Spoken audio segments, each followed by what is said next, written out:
So that's the end of that example, but I want to actually do make one more comment about it. In particular, I want to address a problem. This is a common misconception that students have with this particular topic. If I form a set of vectors, let's say I think, okay, well, how about I grab these columns because they have leading ones. I'm going to grab columns 1, 0, 0, 0, and the column 4, 1, 0, 0, and the column 5, negative 2, 1, 0. This is a basis for the column space of R by the first theorem we did in this section, because these are the columns of R that have leading ones. So this is definitely a basis for the column space of R, but it is not a basis for the column space of A.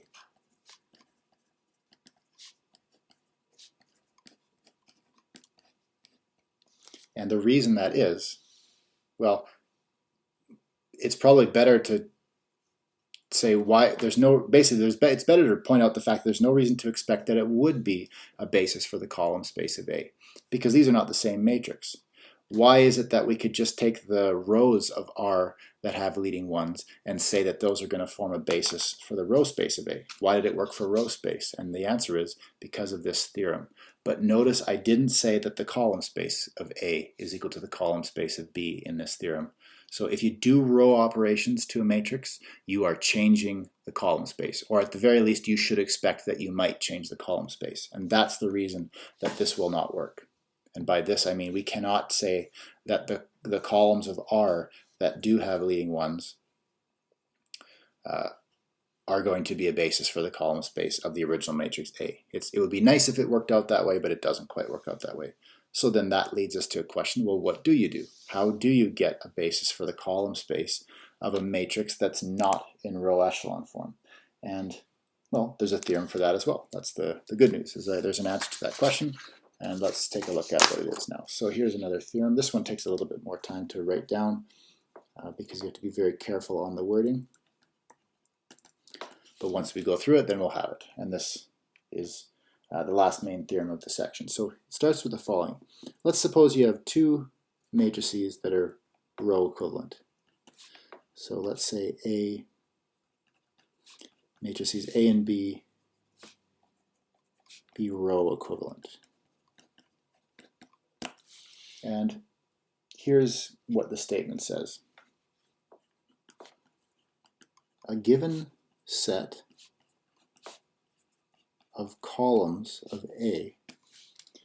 So you should imagine the matrix A laid out in front of you, and you pick a few columns. Maybe you pick the first column and the second column and then the last column. Or maybe you pick some different columns, but you pick some columns of A. And here's what you're going to say about them. Those columns form a basis for the column space of A. Well, they might not. They might and they might not. So this sentence is actually not finished, but here's the rest of the sentence. If and only if. So let me actually identify the fact that there's two statements that are true under exactly the same circumstances. So this statement is true if and only if the following statement is true. So I'm going to put green around these as well and say, here's the other statement. The corresponding columns of B form a basis for the column space of B. So what I mean by the corresponding, I don't know what I was thinking here, the corresponding columns. I hate doing this, but I messed up, so I'm going to have to put that extra word in there. I meant to write that word. So a given set of columns of the matrix A, they'll form a basis for the column space of A, if and only if you take the corresponding columns from B, they form a basis for the column space of B.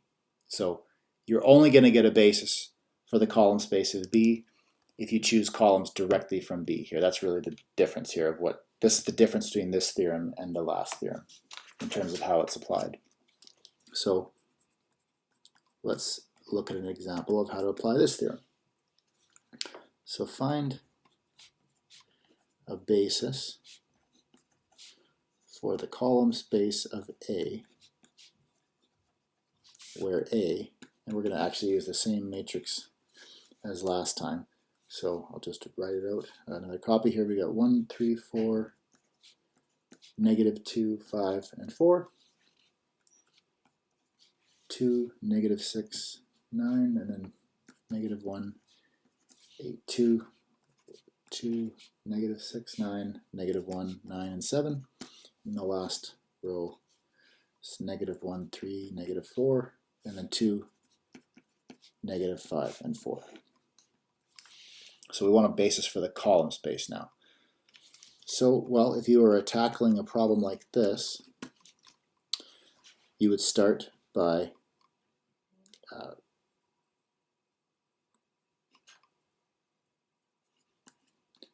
reducing A to the matrix R, which is one of the row echelon forms of the matrix A.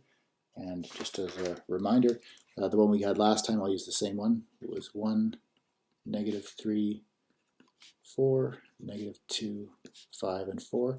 I'm just gonna write it out again. Let's pretend you were doing this problem from scratch without having done the previous problem. Then your first step would be to take this matrix A and do row operations to get it into row echelon form. And I'm actually a little bit off the screen here, so I'm going to slide this up. So you're going to reduce the matrix A to row echelon form, and this is one of the forms that you might end up with, depending on where you choose to stop.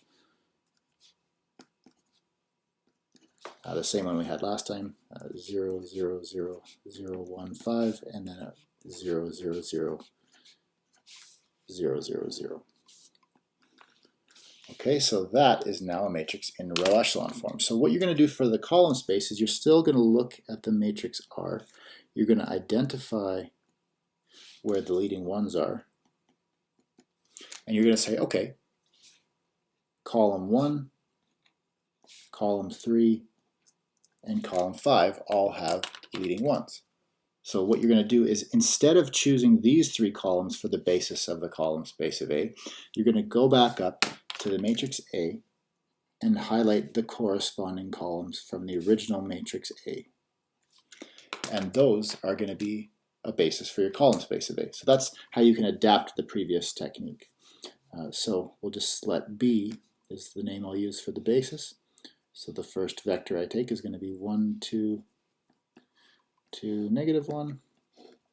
Then the third column, 4, 9, 9, and -4.